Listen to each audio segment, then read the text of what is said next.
Start. Indonesia के बाली द्वीप में समूह 20 G20 देशों की सालाना शिखर बैठक इस संकल्प के साथ खत्म हुई कि किसी भी सूरत में रूस यूक्रेन रुकवाना ही होगा। बैठक के बाद सभी देशों की सहमति से जो साझा बयान जारी हुआ उसमें इस प्रतिबद्धता पर जोर यही रेखांकित करता है कि दुनिया अब और युद्ध नहीं चाहती। महत्वपूर्ण बात तो यह है कि आने वाले वक्त में इस महाप्रयास में भारत को अपनी बड़ी भूमिका निभानी है।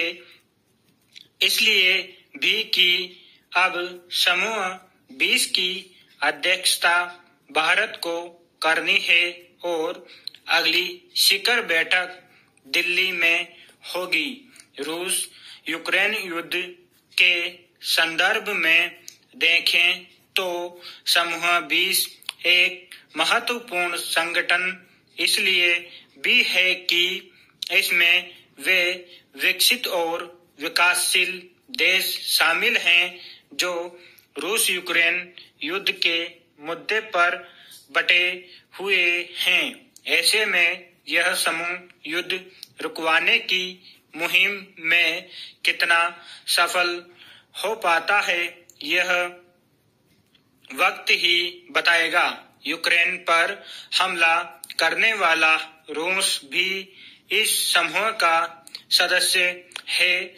बाली की बैठक में जिस तरह से युद्ध का मुद्दा छाया रहा और रूस के रवैये की आलोचना हुई उससे रूस की नाराजगी स्वाभाविक है। ऐसे में युद्ध रुकवाने के लिए कौन कितने और कैसे प्रयास करेगा यह बड़ा सवाल है। रूस यूक्रेन युद्ध के मुद्दे पर भारत का रुख शुरू से ही स्पष्ट है। भारत कहता ही रहा है कि युद्ध तत्काल रुकना चाहिए और कूटनीतिक तरीकों से समस्या का हल खोजा जाना चाहिए।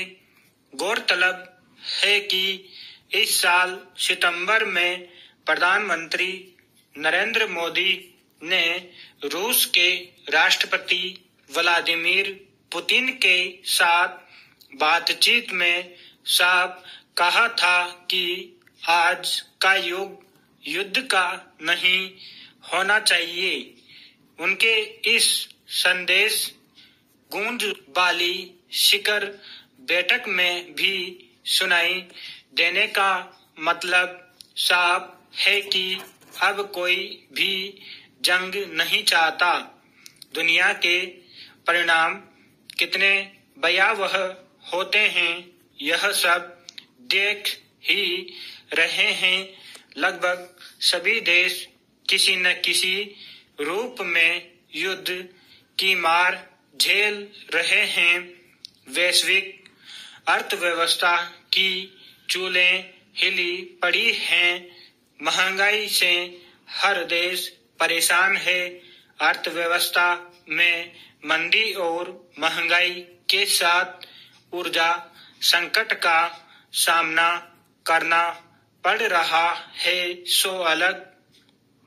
इसके अलावा इस युद्ध ने वैश्विक खाद्य संकट भी खड़ा कर दिया है।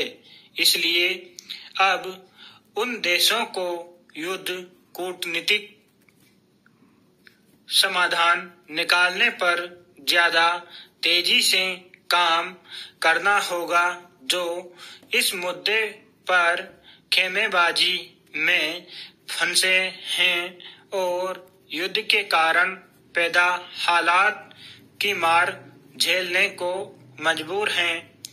ऐसा नहीं कि जंग खत्म नहीं हो सकती। विराम।